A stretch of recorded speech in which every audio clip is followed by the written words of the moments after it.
Hi hello ನಮಸ್ಕಾರ. ಇವತ್ತು ಅಮಟೆಕಾಯಿನ ಉಪ್ಪಿನಕಾಯಿ ಹೇಗೆ ಮಾಡೋದು ಅಂತ ನೋಡೋಣ ಬನ್ನಿ. ಅದ್ರ ಜೊತೆಗೆ ನಾನಿವತ್ತು ಪಾಪುಗನ್ನ ಯಾಕೆ ಆಸ್ಪತ್ರೆಗೆ ಕರ್ಕೊಂಡೋಗಿದ್ದೆ, ಅವ್ನಿಗೇನಾಗಿತ್ತು, ಈ ಥರ ಮಾಸ್ಕ್ ಹಾಕ್ಸ್ಕೊಳ್ಳೋದಕ್ಕೆ ಅಂತ ಹೇಳಿ ನಾನು ಈ ವಿಡಿಯೋದಲ್ಲಿ ತಿಳಿಸ್ತಾ ಹೋಗ್ತೀನಿ. ಅದಕ್ಕಿಂತ ಮುಂಚೆ ನನ್ನ ಚಾನಲ್ನ ಯಾರಿನ್ನೂ ಸಬ್ಸ್ಕ್ರೈಬ್ ಮಾಡಿಲ್ಲ, ಸಬ್ಸ್ಕ್ರೈಬ್ ಮಾಡ್ಕೊಳ್ಳಿ, ನನ್ನ ಸಪೋರ್ಟ್ ಮಾಡಿ. ಬನ್ನಿ ವಿಡಿಯೋ ಸ್ಟಾರ್ಟ್ ಮಾಡೋಣ.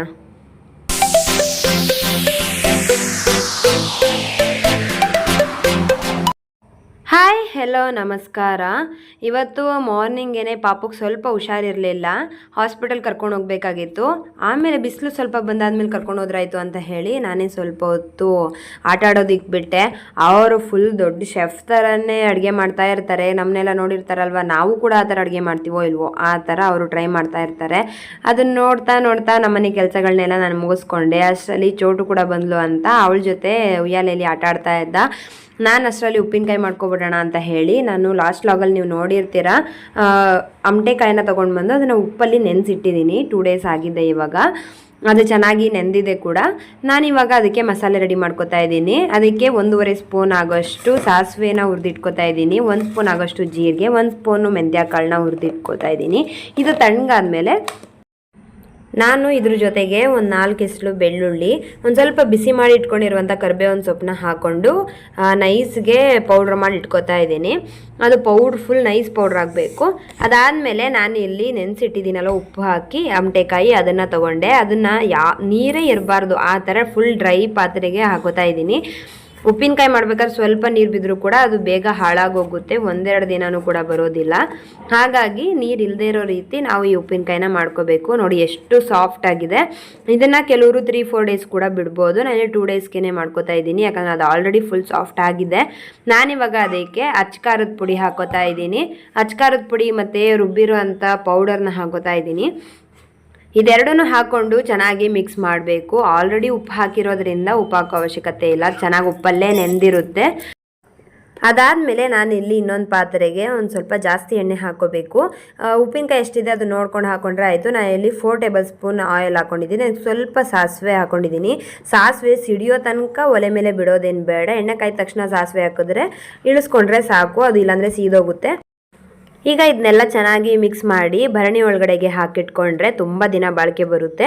ಒಂದ್ಸರಿ ಟ್ರೈ ಮಾಡಿ ನನಗೆ ಕಮೆಂಟ್ ಮಾಡಿ.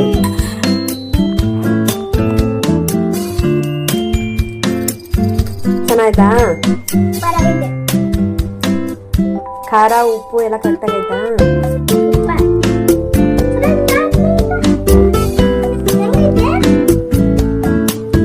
ಚೆನ್ನಾಗಿದೆ. ಇಷ್ಟ ಆಯ್ತಾ?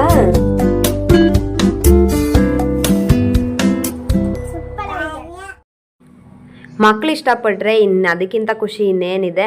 ಅದಾದಮೇಲೆ ನಮ್ಮ ಭಾವ ಮಕ್ಕಳು ಎಲ್ಲರೂ ಬಂದು ಸೂರಜ್ನು ಕೂಡ ಕಳಿಸ್ಕೊಡಿ, ಇನ್ನೊಂದು ಪಾಪು ಇದ್ದೆ ಅಲ್ಲಿ ಕರ್ಕೊಂಡು ಹೋಗ್ತೀವಿ ಅಂತ ಹೇಳಿ ಅಲ್ಲಿಗೆ ಕರ್ಕೊಂಡೋದ್ರು, ಅವ್ರ ಮನೆ ಹತ್ರನೇ. ಅವನು ಕೂಡ ಅಲ್ಲಿಗೆ ಹೋದ. ಅಷ್ಟರಲ್ಲಿ ನನ್ನ ಕೆಲಸ ಎಲ್ಲ ಮುಗಿಸ್ಕೊಂಡು ಅವ್ನು ಹಾಸ್ಪಿಟಲ್ ಕರ್ಕೊಂಡು ಹೋಗೋದಕ್ಕೆ ರೆಡಿ ಆದ್ವಿ. ಅಷ್ಟರಲ್ಲಿ ಚೋಟು ಕೂಡ ಕರ್ಕೊಂಡು ಬಂದ್ಲು ಪಾಪುನ. ಅದಾದಮೇಲೆ ನಾನು ಚೋಟು ಎಲ್ಲ ಹಾಸ್ಪಿಟಲ್ಗೆ ಹೋದ್ವಿ. ಅವನಿಗೆ ಕಾಫು ಕೋಲ್ಡು ಜಾಸ್ತಿ ಆಗಿಬಿಟ್ಟಿತ್ತು. ಅವನಿಗೆ ಉಸಿರಾಡೋಕೆ ಕೂಡ ಸ್ವಲ್ಪ ಕಷ್ಟ ಆಗ್ತಾಯಿತ್ತು ನೈಟ್ ಟೈಮು. ಅವನಿಗೆ ಲಾಸ್ಟ್ ಇಯರ್ ಕೂಡ ಮಳೆ ಸ್ಟಾರ್ಟ್ ಆದಾಗ ಈ ಥರನೇ ಆಗಿಬಿಟ್ಟಿತ್ತು ಅವನಿಗೆ. ನನಗೂ ಸ್ವಲ್ಪ ಆ ಥರ ಆಗ್ತಿತ್ತು ಫಸ್ಟೆಲ್ಲ, ಬಟ್ ಅವನಿಗೆ ಮತ್ತೆ ಇದು ಇವಾಗ ರಿಪೀಟ್ ಆಗ್ತಾ ಇದೆ. ಡಾಕ್ಟ್ರು ಬೇಕಾದರೆ ಮೆಷಿನ್ಸ್ ಎಲ್ಲ ತೊಗೊಂಡಿಟ್ಕೊಳ್ಳೋದು ಒಳ್ಳೇದಂತ ಹೇಳಿದ್ರು. ಹಾಸ್ಪಿಟ್ಲಲ್ಲೇ ಮಿಷಿನ್ ಇದ್ದಿದ್ದರಿಂದ ನಾವು ಅಲ್ಲೇ ಡಿಯೋಲಿನ್ ಮತ್ತು ಬೂಡೆ ಕಾರ್ಟ್ ಹಾಕಿದ್ರು, ಅದು ಔಷಧಿನ. ಲಾಸ್ಟ್ ಟೈಮ್ ಕೂಡ ಇದೇ ಔಷಧಿನೇ ಅವ್ನಿಗೆ ಹಾಕಿದ್ದು, ಬೇಗ ಕ್ಯೂರ್ ಆಗಿತ್ತು. ಈ ಲಾಸ್ಟ್ ಟೈಮು ಸಿಕ್ಕಾಪಟ್ಟೆ ಜಾಸ್ತಿ ಮಾಡ್ಕೊಂಡು ಆಮೇಲೆ ನಾವು ಎಚ್ಚೆತ್ಕೊಂಡಿದ್ವಿ, ಹೌದು ಪಾಪಗೆ ಜಾಸ್ತಿ ಆಗಿದೆ ಅಂತ. ಬಟ್ ಈ ಸರಿ ನೆಗ್ಲೆಕ್ಟ್ ಮಾಡೋದು ಬೇಡ ಅಂತ ನಾನು ಫಸ್ಟೇ ಹಾಸ್ಪಿಟಲ್ಗೆ ಹೋಗಿ ಅದು ಮೆಡಿಸನ್ ಹಾಕಿಸ್ಕೊಂಡೆ. ಅವರು ಕೂಡ ನೋಡಿದ ತಕ್ಷಣ ಇಲ್ಲ, ಫಸ್ಟ್ ಅವರಿಗೆ ಅದೇ ಹಾಕಬೇಕಂತ ಹೇಳಿ ಅವ್ರಿಗೆ ಅದೇ ಮಿಷಿನ್ಸ್ ಹಾಕಿದ್ರು. ಅದಾದಮೇಲೆ ಕರ್ಕೊಂಡು ಬಂದು ಕ್ಯಾರೆಟ್ ಬೀಟ್ರೋಟ್ ಪಲ್ಯ ಮಾಡಿದ್ದೆ, ಅದರದ್ದೇ ರೈಸ್ ಮಾಡಿ ಅವನಿಗೆ ತಿನ್ನಿಸ್ಕೊಬಿಟ್ಟೆ. ಅದಾದಮೇಲೆ ಅದು ಔಷಧಿ ಕೊಡಿಸಿದ್ದಾದಮೇಲೆ ಸ್ವಲ್ಪ ಬೆಟರ್ ಅಂತ ಅನ್ನಿಸ್ತಾ ಇತ್ತು ಅವನು ನೋಡಿದ್ರೆ. ಅದಾದಮೇಲೆ ಆಟ ಆಡಿಕೊಂಡು ಚೆನ್ನಾಗಾದ. ಈ ಸರಿ ಫಸ್ಟೇ ಎಚ್ಚೆತ್ಕೊಂಡಿದ್ದು ನನಗೆ ಸ್ವಲ್ಪ ಖುಷಿ ಇದೆ. ಅವನು ಈ ಥರ ಖುಷಿಯಾಗಿ ಆಟ ಆಡ್ಕೊಂಡಿದ್ರೆ ನನಗೆ ಅದಕ್ಕಿಂತ ಏನೇನು ಬೇಕು. ನೈಟ್ ಊಟಕ್ಕೆ ಪುಳಿಯೋಗರೆ ಮತ್ತು ಮಾಡಿರೋಂಥ ಉಪ್ಪಿನಕಾಯಿನ ನಾನು ಮಾಡಿಕೊಂಡೆ ಇವತ್ತು. ಇದೇ ಥರ ನೆಕ್ಸ್ಟ್ ವೀಡಿಯೋದಲ್ಲಿ ನಾನು ಮತ್ತೆ ಭೇಟಿ ಆಗ್ತೀನಿ. ಅಲ್ಲಿವರೆಗೂ ನನ್ನ ಚಾನಲ್ನ ಸಬ್ಸ್ಕ್ರೈಬ್ ಮಾಡಿ, ಲೈಕ್ ಮಾಡಿ, ಶೇರ್ ಮಾಡಿ, ಕಮೆಂಟ್ ಮಾಡಿ. Bye, see you in the next vlog.